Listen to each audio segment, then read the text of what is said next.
do you have standards and expectations for how they treat their people and how their people show up? And I don't mean just from a zero safety issue perspective. I mean, truly, are these people productive? Are they safe? Are they, feeling included? Are they, responsive? Are they on schedule? And on top of that, all of those things related to safety and productivity go out the window when people are burned out, stressed out, or disenchanted with their job. There's tons of studies out there that show the less engagement, the more likely they are to get hurt. The more tired and burnt out, the more likely they are to get hurt. All of those things equate to lost time, lost money, and a push schedule. Put that coffee down.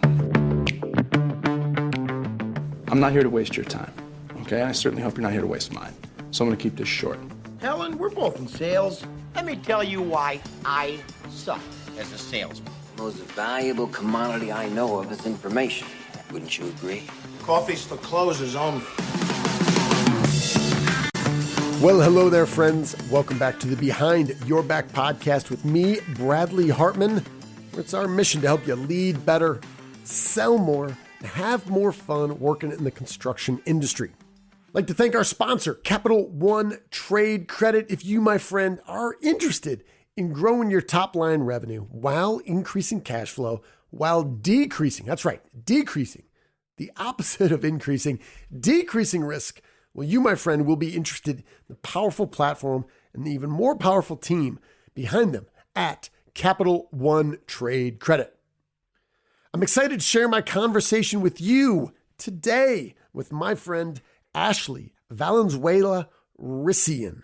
That's right, 9 syllables in her name, Ashley Valenzuela-Ruesgen. After a while, you can't stop saying it. You're going to get at least, this is my commitment, at least 9 insights. That's right, 9 insights. 1 insight for every syllable in her name. This is worth listening to. So who is Miss Ashley Valenzuela-Ruesgen? Well, she attended the University of Northern Colorado. She double majored. That's right. You're going to hear through this entire episode. She's a go-getter. She knows a lot. She shares a lot. The mascot at the University of Northern Colorado is, that's right, the Bears.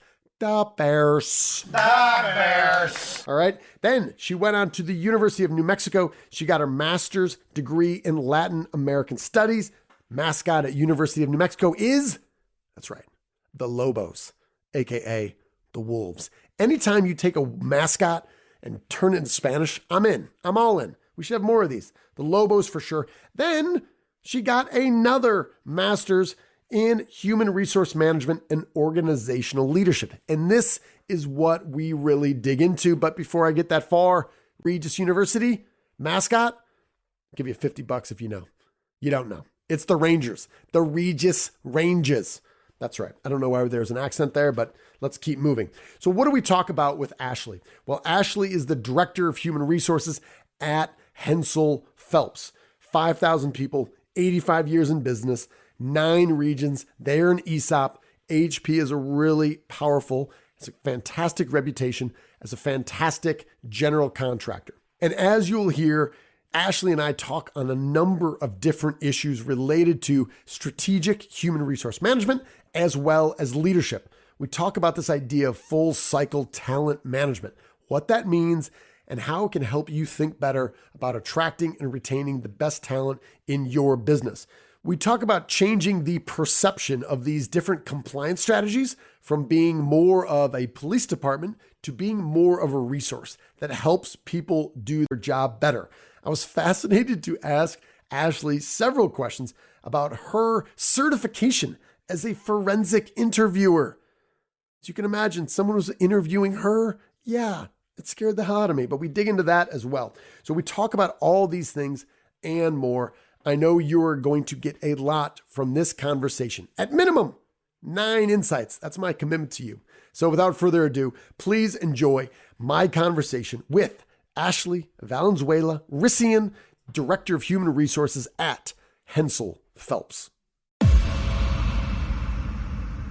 Ashley, welcome to the show. Thank you, Bradley. I'm happy to be here. Thanks for having me. I'm thrilled you're here as well. Now, we've done several hundred episodes. This is the first time I deliberately did not introduce my guest with their full last name, right? because I wanted to serve this up for you because, being a halfway decent podcast host, I want to make sure I pronounce the last names of my guests correctly. I don't think if I had 100 chances, I would have accurately pronounced your last name. Valenzuela, that's easy. That's a fastball down the middle for me. Tell me about your last name and give us a little context of that. Yeah, so it's Valenzuela-Ruesgen. So I married Spanish and German together. My maiden name is Risian, and it's from a place right outside of the Black Forest in Germany. And fun fact, Black Forest is known for authentic German cuckoo clocks. And we do have quite a few of those in my family. There's actually a pretty big debate going way back when. I was in New York at Ellis Island looking up the registry just to see, it's fun to see if your relatives are on there and stuff. Wow. And, it's a debate in my family to see if, hey, maybe the pronunciation got screwed up over generations. Maybe somebody spelled it incorrectly. But no, it follows its own unique phonetics. And the only time that someone has ever said it correctly was when I was speaking at a conference and there was a German professor in attendance, and he came up to me and he said, "Let me guess. It's Risian. Am I correct?" And my mind was blown. And he's like, "Oh yeah, your family must be, from somewhere around the Black Forest area." So I just thought that was fascinating. And so that's what led me when I was in New York to kind of see if there was something spelled incorrectly on the registry. And there wasn't. I mean, it's true. We say it differently because of where it originates from. So it's kind of a fun story, which is why I kept it. I combined it with Spanish, which is my married last name, Valenzuela. Yeah, I love that. Yeah, because the spelling Reusgen, I never would have got to Risian, but now this is why we do this. I feel a little bit smarter. I also can imagine there's a lot of folks, I don't know if you're a Seinfeld fan, but George Costanza would famously see an obtuse last name and would go up and want to pronounce it and say, don't tell me. And inevitably he would screw it up. Yeah. I was like, sooner or later, I think or you're going to spell get it that incorrectly. Yeah. Because it's Ruesgen, Bradley. So I think so that's okay. The viewers will like that. Ruesgen. All right. Well, there you go. Now I have to fire someone today. Ashley, I hope you're happy, but I didn't get the pronunciation right or the spelling. All right. Anyway, let's start here. I'm interested to know, Ashley, in your career, what was your attraction to the HR profession? And maybe within that, give us a little color to about the historical relationship between HR and Hensel Phelps. That's a loaded question, Bradley. So originally I was going to go to law school. I wanted to be an employment law attorney, and I had paid my way through my undergrad. I was working multiple jobs. My husband and I actually were married pretty young. So fun fact about my husband and his family is they immigrated here from Mexico. So we're high school sweethearts. We've been married 11 years. And so we were married like my junior year of college, and we were kind of going through the immigration process and all of these things. And I was paying my way through school. And so when I saw the price tags assigned to law school, I just couldn't, in good reason, having done all of that work, say, I'm going to take out $200,000 in debt. So about the time I had decided that was when the University of New Mexico called me and said, "Hey, Ash, you indicated you were interested in our Juris Doctorate program and our dual degree program through the master's program. Would you still be interested in coming? We can't give you a full ride for your Juris Doctorate, but we could give you a graduate assistantship and full ride scholarship for your master's." So it was kind of one of those God winks, or, the universe kind of threw me a bone. And I was like, I'm going. Like, who turns that down? So I ended up taking several legal classes as a part of my master's program while at the University of New Mexico. And I took one of my comprehensive exams through the law school. So I got kind of the best of both worlds and found a very blessed and fortunate way around, the debt kind of comment that I made. And then about the time that I was getting ready to graduate, I was like assessing, hey, I could still go, I could have credits, I could finish. And community college called me and said, "Hey, we're looking for someone to really build this HR TA function within one of our departments. Would you be interested?" And it was kind of the first role of its kind. I was a business outreach and internship coordinator when I first started. And so I found HR. I always liked it because I loved that compliance component. But also I feel like the universe, fate, if you will, kind of intervened and kept kind of pulling me back. Something else that's really interesting about my background is my father is actually in HR too. So I grew up around human resources and HR professionals, and they were just an amazing group of humans. Like the passion and energy and drive that they brought to work, and hearing how dynamic things were in the workplace, I was always exposed to that. So kind of similar to construction, which is a legacy, where it's very common to have multiple generations Sure. within a profession. It's kind of fun. I like to say, we have 2 HR folks within my family who have kind of multi-generationally grown, together at different paces in different industries, but it's really a fun dynamic to see. Yeah, well, I can imagine there's not many people without some sort of connection or firsthand experience that wake up one day and you say, you know what, I want to be an employment law attorney. Just not many people say those words together in a row like that. But if you have that context and you see the value they bring and the difference they can make in people's lives, well, sure, that totally makes sense. So fast forward us to HP and their relationship with HR, which knocked me on my tail when you kind of told me kind of the history. And I don't know if anti-HR is accurate, but it was a different relationship with HR, and that has changed over time. Yeah, no. So I've been at HP about 2.5 years now, and I am the first formal, official, if you will, human resources professional that we've hired. And at the time I joined the company, we'd been around about 85 years. We had just under 5,000 employees. We had around 9 regions, so we were not small. And I do think anti-HR is a fair statement. I think if you asked folks in leadership here, they'd give you an honest answer and say it was not a function that we necessarily prioritized or saw value in, and we just thought we could do it without it, right? Right or wrong, we were like, And if you've been in construction long enough, you have that conversation about overhead and what's job costable and what's not. And so anything that doesn't fall into that direct billable line, right? What's job costable, we sometimes put to the side. And I think HR was definitely fallen in that bucket for HP. I've been very fortunate, and I consider myself very humbled to have been selected as that person to help build our chapter and kind of shepherd our people through that new adventure together, because that's definitely how I would describe it. And I'm actively building the HR and TA functions as we speak. So it's a great kind of once in a lifetime opportunity is how I describe it, because I don't think a lot of people, whether you're HR or another profession, get the opportunity to truly mold and build something, envision it out, and then create this legacy that's going to, hopefully outlast me. Yeah. And the phrase that I will say often when we're with clients, and I try to think about often with our own business, which is, a little bit over a decade old, is this idea of strong views weakly held, which is, you guys had 80 plus years, and obviously Hensel Phelps is a brand name in the construction industry. You have had this legacy of success. And I think a lot of folks could say, hey, as things change, we don't necessarily have to change how we think. And yet, I imagine both internally and externally, a lot of things change when you say this is a new department and we're reprioritizing the role, the power that comes with it, capital, talent, time, et cetera.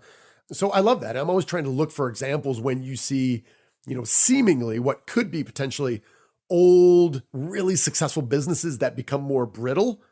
And then you have examples like this that we become more flexible and we change and we adapt, as times change. So that's fascinating. I really enjoyed listening to you talk about this idea of full cycle talent management. And when I hear that full cycle talent management, I'm like, okay, beginning to end, you hire someone and then, they retire or they get promoted or whatever. And sometimes I observe that there are segments of this that organizations are really strong at, but not the full cycle, at least in the way that you described it. So Ashley, would you mind going into that a little bit and how you think about and lead the organization thinking about full cycle talent management? Yeah. So I'll give you like a real life application, right? So when I started at Hensel Phelps, we were analyzing whether or not we wanted to keep our current applicant tracking system, abbreviated as an ATS. And, it had been kind of an in-house built thing, an extension of Vista Viewpoint, which I think a lot of the construction companies and subs listening to this can, they're familiar with that system. It's really an accounting system rather than what I call a people system. And so as I kind of took my marching orders from the board saying, hey, I'm going to look into, a better ATS, I really had this concept of end-to-end management, maintenance, and experience for our people in mind. And I came back and I said, what I really think we need is this end-to-end system. We need a true people management system that focuses on individuals before they become employees, before they even become applicants, honestly. And then a system that will support us through the life cycle of the employee that you referenced, Bradley, this idea that people are going to be promoted, demoted, moved laterally. They're going to change projects. We're going to move them, from coast to coast as appropriate. And then, maybe sometimes they decide, hey, HP is not the place for me. How can we still make that a good offboarding experience while then supporting all of the compliance and sophistication that goes in with being a federal contractor? So we went through we're in the middle of actually a human resource information system implementation. But why that's important is I think today in the talent in the marketplace, we have to think about how we not only build talent pipelines proactively before, we have a bleed or a people need, but really authentically and generally fostering those relationships within the community. So people want to work for us, so they know our brand, so they know who we are. Then when we have that need, or maybe sometimes it is mission critical and it's a bleed, we have a group of partners that we can rely on. And we're not just coming to in this transactional matter, right? And they have a little more incentive to, get that sense of urgency to help us fill those slots. And then we look at what it means to be a new hire, right? I mean, if you look at the HR and talent stats out there, most people are going to turn over or opt out within the first 90 days. 180 days is still pretty risky, but first 90 is usually where it's at, right? So that's when it's most important that you spend time with these people, getting them familiar with your culture, helping them build connections within your company, acclimating them to the community in which they're working in. And then once you've got them, right, I put that in air quotes, once you have them and you're convinced they're going to stay for a little while, then it's talking about how you provide an enriching and meaningful work environment. Rather than just, hey, we build cool stuff, it's where does that person's identity meet our identity as an organization? Where do they see themselves, having meaningful and purposeful work outside of just building really cool stuff? And then same thing, how are they relating to the people that they're partnered with within the organization? And then I think where a lot of organizations probably mess up, I'll call it that, is when people decide, hey, I want to move on, I need a different experience, or X company doesn't fit my lifestyle anymore. They kind of put them on ice, right? And we don't want to do that because in today's marketplace, you never know when those individuals are going to come back, or maybe they're just not a fit for what you have available in your org right now. And 2 years from now, they're going to want to come back. And it's not a personal decision, it's a growth decision, right? And I don't think we can penalize people for wanting to develop themselves and grow. So really thinking through how we give a positive and supportive offboarding experience where it's warranted, and maintaining those relationships after people have exited the organization. Yeah. There's a lot you said there that I think is powerful. There's two things that jumped out at me. Is one, you referenced who are these people as individuals before employees. And I think there's probably a lot there. And also just understanding identities and who they are, who they want to become. Question for you, Ashley, is say there's a project manager out there, an executive project manager. It's like, hey, listen, I need a PE. We're growing. The last kid left. I need somebody. So, look for one of the best construction management programs. Give me someone out here. And it's like, well, hey, let's think about this person as an individual before an employee. Let's understand his identity. And he's like, yeah. I just need someone here Monday. Obviously, the implication here, this takes time. And I think there's a lot of people that are going around right now that maybe understanding their own identity and understanding that with any sort of depth, that self-awareness might be lacking. How do you create the time and how do you get, I hate using the word buy-in because then it allows people to opt out, which I think a lot of people might do here. How do you create the importance of saying, I realize this takes time, but if we're thinking about the long term, this has to be part of the process? I think it's a great question. I think it starts with a true mind shift and a setting of expectations from leadership, right? And there's some complexity there that we'll talk about in a minute from a business, like just how construction functions. But I think when you think about the disruption that occurs to a project schedule or a team dynamic, when you don't think about Bobby Joe's, individualism, you just throw a body at the problem. And then Bobby Joe's like, screw this. I don't like my supervisor. I don't like this job. I'm not prepared. My superintendent's breathing down my neck, telling me I'm not performing. But, I've only been in this job 2 weeks, right? We all know in construction how those things play out. We need to start taking a more long-term strategic perspective on how we set our people up for success. And I think that begins kind of in the war room, right? When you're bidding projects, when you're thinking about your people composition, which people go where, who has what expertise, and then kind of having a plan B, right? We like to run super lean. And that's kind of where the rubber meets the road too, right? That's what makes contractors competitive, this ability to put in a number that not only gets the individual or the company that they're going to be working with the most competitive number, but the most aggressive schedule, and all the bells and whistles and specialties that folks want when we're talking about bidding work. But when you think about what happens when you don't think about people first in that context, you can have a really competitive offer. But if you can't make good on that and you win that project and you get on that project and then you're behind schedule, you're not going to get a referral from that owner. You're not going to get a recommendation from anyone who's partnering or the subs and trades that you have on that project, right?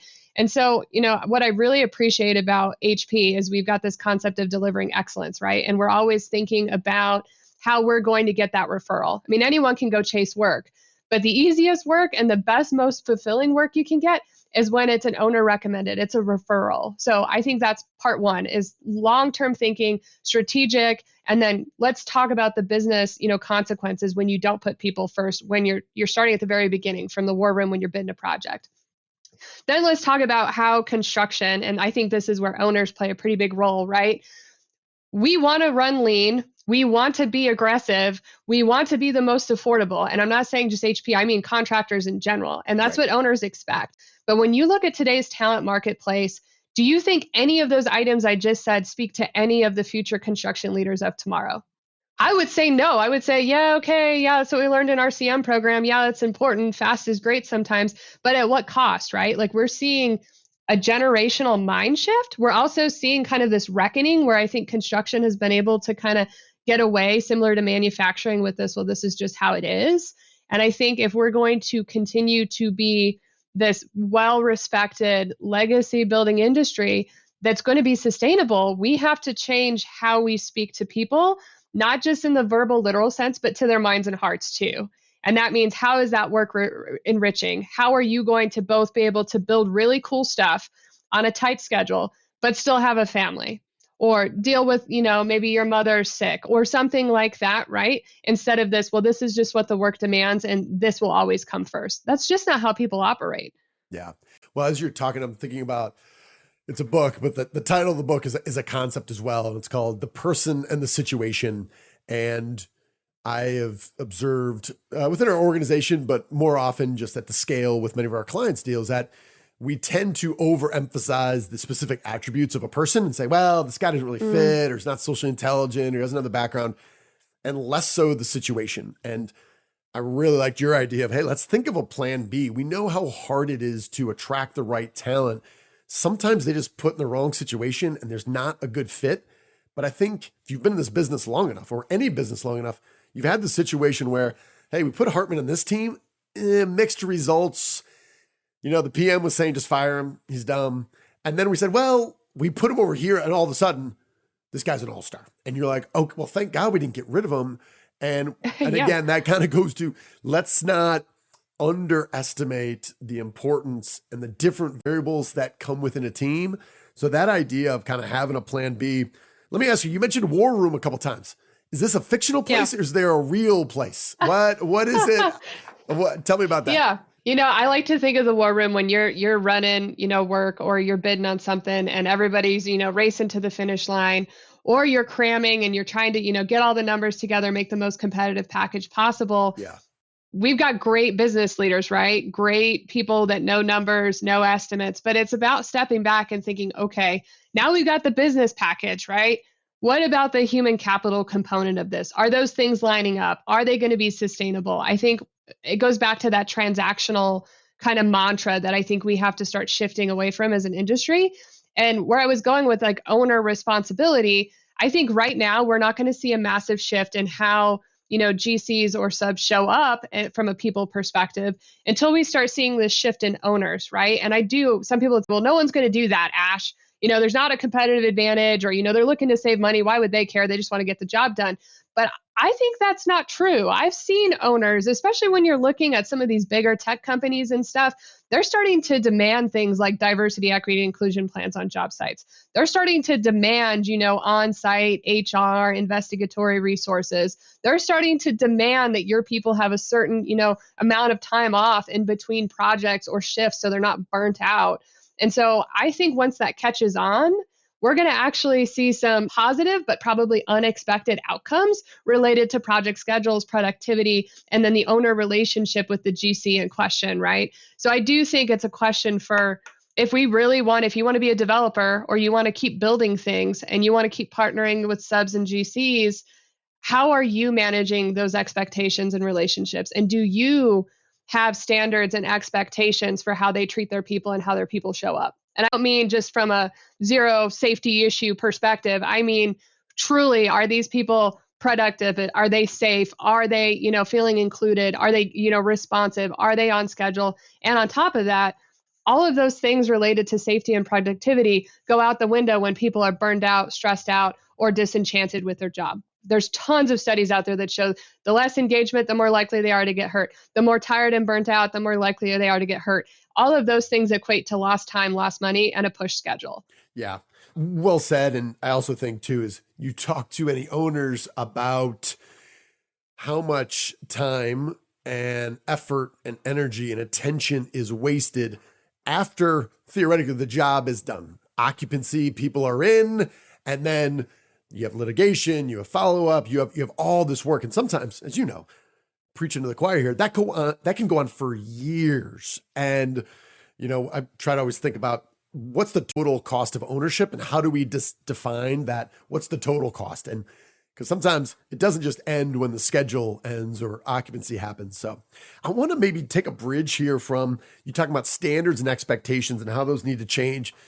Can you tell me a little bit within Hensel Phelps how you've been able to kind of think differently about some of these compliance strategies and move from being, the police department to something much more as a strategic resource for the organization?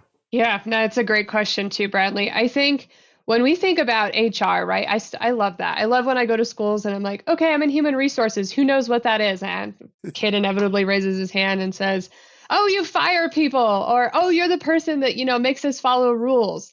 And I think HR has a big lift to make. And I do think it's happening. For what it's worth, I think COVID has had this interesting kind of evolution of the HR function. I think it's kind of forced HR front and center in many organizations where, in the past, organizations have had the luxury to say, it's just an HR department. But now they've had this rise in kind of employee relations, complexity, and multi-jurisdictional, legal requirements. And so we've seen more orgs having more attention on their HR functions.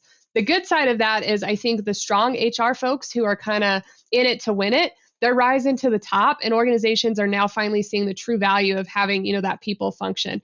The downside is there are still a lot of people, I think, in HR who, quote unquote, fell into it, don't love it, and they consider themselves just HR people, putting that in air quotes again. And so I would really like to see, from a professional perspective, HR as a profession, more and more folks move towards this understanding that HR is not only a business partner, but we're business professionals too, right? Who happen to specialize in people stuff.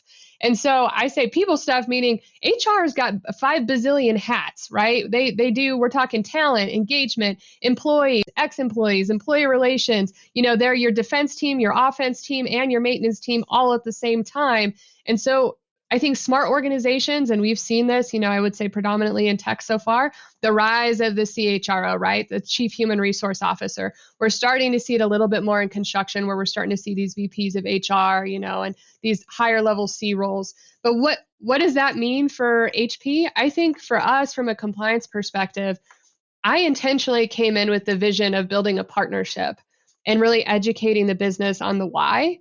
There are times we have to tell people no, right? And it's never fun to hear no, but I try to really have that relationship, especially with our operations teams, that if we're saying no or we're pushing back for a reason, it's because we have the genuine best interests of not only the ops team in mind, but the overall business. And I think if you, as an HR professional, spend enough time with the people in your organization, and it doesn't have to be just ops. I mean, strong partnerships with IT, accounting, marketing, all of those are crucial. I think that is where the magic really happens, because the more that your people feel like they can approach you and ask questions and seek to understand, and they don't feel like you're policing them, the more transformation that's going to happen. And I also think it's a challenge to get HR people out of just checking the box, right? For such a long time, I think, and this is my personal opinion, organizations had such low expectations of HR professionals. They're like, oh, if there's a law, they'll tell us not to do it. Like, that's not a higher calling. You know what I mean? How do you get people who want to come to HR and HR people who want to stay into HR? It goes back to talking about operations roles in construction, right? You can't be transactional. And so that was my approach when I came into HP, is we're going to have a transformative model focused around education, empowerment, this genuine kind of transparency between the why. And then let's learn and have that open chain of communication so we can kind of navigate this together. And sometimes it is kind of a negotiation, right? Sometimes the business really needs something and there's some risk. And I think as an HR professional, you have to make an informed recommendation that supports the business functioning, but also minimizes the risk within reason. Yeah, I think as you're talking about that, I'm just thinking about some organizations that I've been part of or we collaborate with. There's almost that self-fulfilling prophecy that HR is not strategic. There's less talent there. Why? Well, we say, you handle the paperwork when we fire people, hopefully we can get more people in the 401k, and you handle the job site barbecues. And to your point, not a higher calling. Yet when you reframe that, I think to your point of just talking to the different parts of the organization, talking to ops and IT and accounting and marketing, saying, how are we all working together? Because, right? Yeah, you guys are part of the people side of the business. All of a sudden, I'm like, who's smart, who could really help us? Ashley. Who works with Ashley is these people. All of a sudden, our lives get simpler, but I do think that requires a certain level of internal marketing. And I think sometimes HR people, they don't really think that way. But to your point, if we go and intentionally market ourselves, we can make new connections, and now we're part of the story as opposed to, a different silo. Yeah, I totally agree. And I think it's this balance between scrappy and sophisticated, right? You have to have that higher level understanding to be a true business partner and really make a difference. But you also have to be scrappy enough to push back and tell people no and understand your worth as a function. And I think HR in particular, those higher level individuals have that leadership obligation, I'll call it that, to make sure that the folks that they're growing under them within their HR function don't see themselves as just HR people or just an administrative function or just overhead or just support, because that's not going to inspire them to be better HR people, which means they're not going to be inspired to do more meaningful work within your organization. And it just hurts everybody all the way around. Yeah. All right. I'm watching the time. There's a topic here that I've been dying to get to, that when you shared this information with me, I instantly felt more self-conscious and less confident in my ability to have a podcast with you. You are a certified forensic interviewer. Number one, I am. I didn't know you could be a forensic interview, and I certainly didn't know you could be certified with it. Tell me what that is. Yeah, so I have my CFI, which, as you mentioned, stands for Certified Forensic Interviewer. Okay. It's through the International Association of Interviewers. So it's kind of the global accrediting body for best practices. The III? The way I like to, yeah. So it's IAI. Okay. I like to describe it as two buckets. There's law enforcement and kind of criminal investigations and the best practices and body that goes with that. And then there's what I call kind of private or public sector in-house investigators. So when you're talking in the space of HR, for example, we're talking your employment investigators, your HR folks who are carrying out workforce investigations, all of those things. What it teaches you to do is it has a standard of, integrity, ethics, kind of this code, if you will, that you promise to follow as an investigator. And the whole goal is to get to the truth, right? It's supposed to be fair, impartial, consistent, as transparent as possible. Obviously, when we're talking workforce or workplace investigations, there's only so much transparency you can provide, but that has to be within a structured process. And so it has a big focus on planning, removal of bias, this idea that you go into conversations and meetings with people with these preconceived notions, right, which can be very dangerous, especially if you're seeking the truth. Originally, I pursued it so I could become a better workplace investigator. So one of my specialties is workplace investigations. I handle all the employee relations. I've been doing that since the day I got into HR. I got a pretty strong employment law background. So investigations and employee relations they just naturally go together. So it's fascinating. It teaches you, also how to kind of read people. I would be doing a disservice if I said it turns you into like a human lie detector, which I think when I tell people, oh, certified forensic interviewer, they're like, oh my gosh, she's going to read everything I'm saying. It's not quite that simple.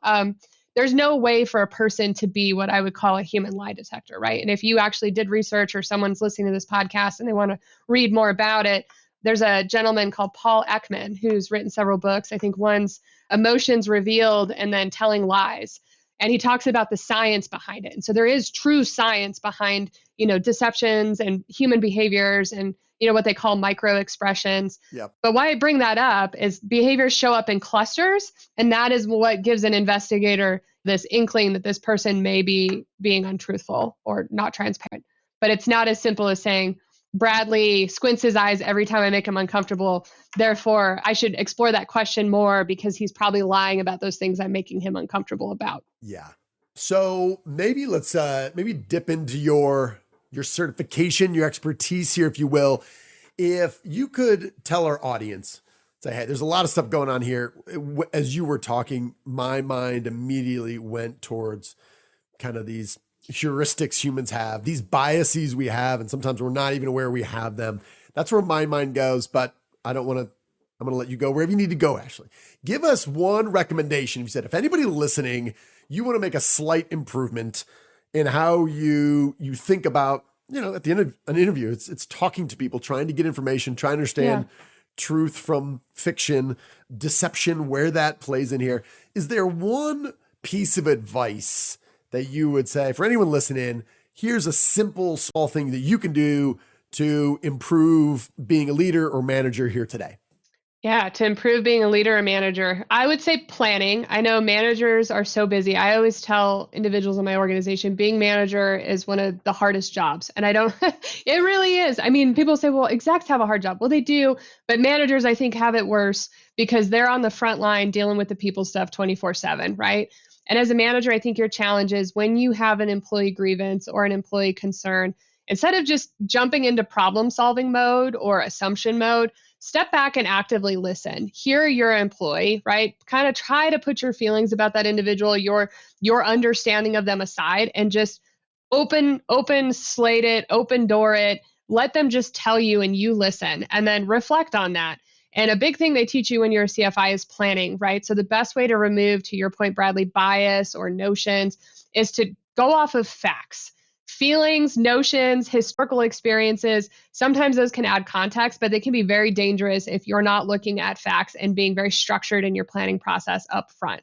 So for managers and leaders, I would say be open, take the time. I know you are so busy, but the planning and prep on the front end before you jump into problem solving mode is going to save you a ton of time and energy, and it's going to serve you and that employee better in the long run. Yeah, I think there's so much here, but to avoid a 6-hour podcast with you, Ashley, because when I think of the talented folks that are on the job, many of them have become great managers or leaders or large managers or leaders of people because they're good problem solvers. Throughout their career, they have honed this skill of thinking, aha, I see an issue, I hear of an issue, I'm jumping in, I'm taking care of it, I make things happen, right? And we run around and we're the firemen, and wherever there's a fire, I'm a man of action. I'm a woman of action to jump in here. Yet sometimes we skip the step where you say, listen, sometimes we have the curse of knowledge because this pattern in your mind is played out before. I know exactly what I'm going to do. And that inherently could be part of the problem. You're not really listening to think, hey, are things different here? Are there things that are happening here that I'm not aware of? And that, as you know, is an entirely different discipline and field. But maybe one follow-up question there. I'm listening to you and I'm like, no, Ashley's totally right. I should take a step back, deep breath. What is my plan here? What might be a couple steps in that plan that you would say, if you're skipping this step in your plan isn't that good? Does something jump out immediately that might be non-obvious? Yeah, I call it active inquiry. So this idea that someone walks into your office as a manager and they're like, I have this problem, or we'll use Bobby Joe. I love to make up names. My HR team just laughs at I me. like Bobby Joe. I can handle it. Bobby Joe walks in and he tells you, Bradley, as a supervisor, his area super is giving him hell. He has a bunch of complaints and he just starts word vomiting on you. What do? My advice would be start with open inquiry. No judgment. No, like, I'm too busy. No, Bobby Joe's a pain. He's always in here complaining about his area soup, right? But really seeking to understand why Bobby Joe's upset. Bobby Joe, tell me more about that. Bobby Joe, when did that happen? Or why do you think that's happening? And then instead of having the pressure, because you asked for one or two, my second recommendation would be after you've gone through this kind of active inquiry process, seeking to understand, then you tell Bobby Joe, look, I see you, I hear you. I'm going to look into this, and you can expect to hear back from me maybe by the end of this week. So maybe it's a Monday, you tell him you see him on a Friday. That gives you a buffer as a manager, right? To, call in either your supervisor or a buddy in HR to say, look, Bobby Joe came in, he's saying all this stuff. What is this? Like, what do I do with that? It also allows you as a supervisor some time to kind of reflect and digest that using that open slate, open door kind of approach that I've advocated for. So you can determine, is this just a beef on the job site with two people who are maybe running a little hot on that day? Or is there something maybe a little more nefarious under the surface that you've got to escalate? It just gives you that space and time to ruminate, act, and it makes that employee feel heard, which is half the battle with these things. Oh, yes.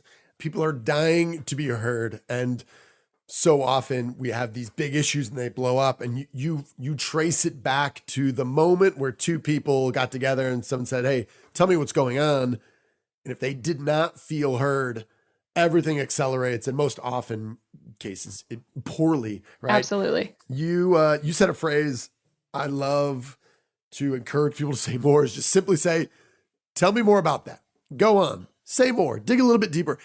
If you just let people talk and talk and talk, they have a surface level stuff that they have in their mind, and they're like, this is what I got to tell Ash. There's also stuff beneath that maybe is less processed, is less thoughtful, or I would say even less generic. Uh-huh. If you get to that, then you can say, okay, all right, I see what we're dealing with. It's not really the thing.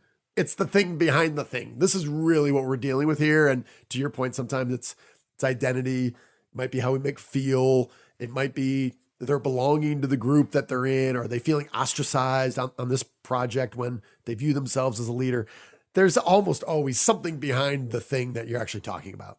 I completely agree. Yeah.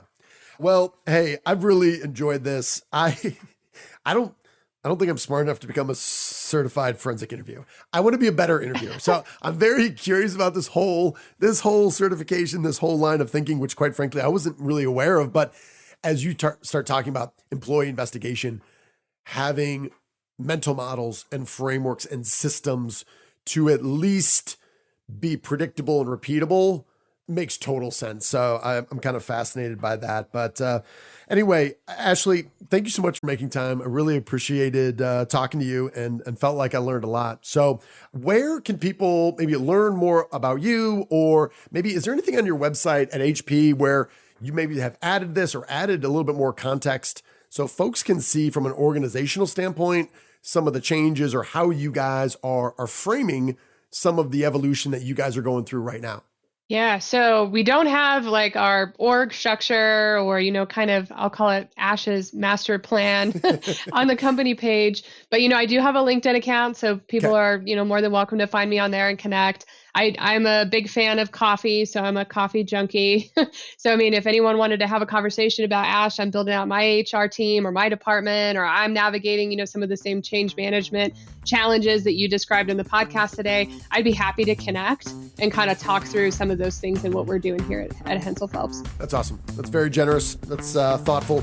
Ashley, thank you so much. I appreciate it. Thank you, Bradley. Thanks for having me. All right then, friends, how did that go? Hopefully you enjoyed my conversation with Ashley Valenzuela-Ruesgen at Hensel Phelps. Our goal here is to make this the best podcast you listen to. So if you have recommendations or insights for us on future guests or important topics that you want us to discuss more, do not hesitate to email me directly at bradley@behindyourbacksales.com. Now, if you're interested in revisiting one of these 9 or so insights that Ashley shared with us, check out our Behind Your Back YouTube channel. We dissect the conversation we've had to put these small bite-sized chunks of our conversation in video form to make them easier to share within your organization. Thank you to our presenting sponsor, Capital One Trade Credit. If you want to increase revenue cash flow while decreasing risk to make it easier for your customers to buy from you, check out Capital One Trade Credit. And my friends, we're going to close out like we always do with our leadership mantra. You, my friend, are owed nothing. Deliver value first. Make it a great week.